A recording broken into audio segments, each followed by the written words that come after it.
আসসালামু আলাইকুম, আমি মাহমুদুল হক রুবেল। আমাদের ভিডিওর মাধ্যমে যে ডোরটা দেখতে পাচ্ছেন এটাকে বলা হয় ফ্রেঞ্চ ডোর বা ক্যাসমেন্ট ডোর। এখানে আমরা দুই পাল্লা করে দিয়েছি। একটাতে হচ্ছে নরমালি হচ্ছে আমাদের ডান পাশে হ্যান্ডেল থাকে উইথ কি। তো এখানে হচ্ছে যেহেতু এই পাশে হচ্ছে আমার কেবিনেট, তো এখান থেকে তো আমি হচ্ছে এটা মেন পাল্লা দিতে পারি না, যার কারণে আমরা বাম সাইডে দিয়েছি। এখানে চাবি আছে, এটা খুলে হচ্ছে ওয়ালের দিকে চলে যাবে, সবসময় এটা ইউজ করা যাবে, জাস্ট এটা হচ্ছে ফিক্স। আবার এটা যদি প্রয়োজন হয় বারান্দায় যাওয়ার জন্য, তখন হচ্ছে এখানে সিটকিনি দেওয়া আছে, সিটকিনিটা খুলে দিলে এটা ওই পাশে চেপে যাবে। আমরা এখানে ধরার জন্য একটা শো হ্যান্ডেল দিয়েছি।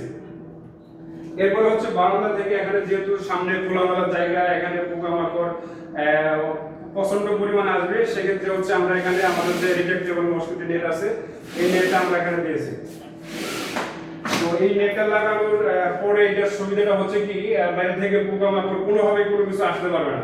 নরমালি হচ্ছে আমাদের স্লাইডিং এর দুই পাল্লার যে স্লাইডিং আছে ওগুলোতে যে নেট থাকে, ওই নেটগুলোতে গ্যাপ থাকে, সাইড দিয়ে গ্যাপ থাকে, যার কারণে মশা চলে আসে। কিন্তু এই নেটটা লাগানোর পরে আপনারা খেয়াল করে দেখতে পারবেন একটু সামনের দিকে আরো, কোনো জায়গায় কোনো হচ্ছে ফাঁকা নেই, যার কারণে হচ্ছে মশা পোকামাকড় বাইরে থেকে কোনোভাবে আসতে পারবে না।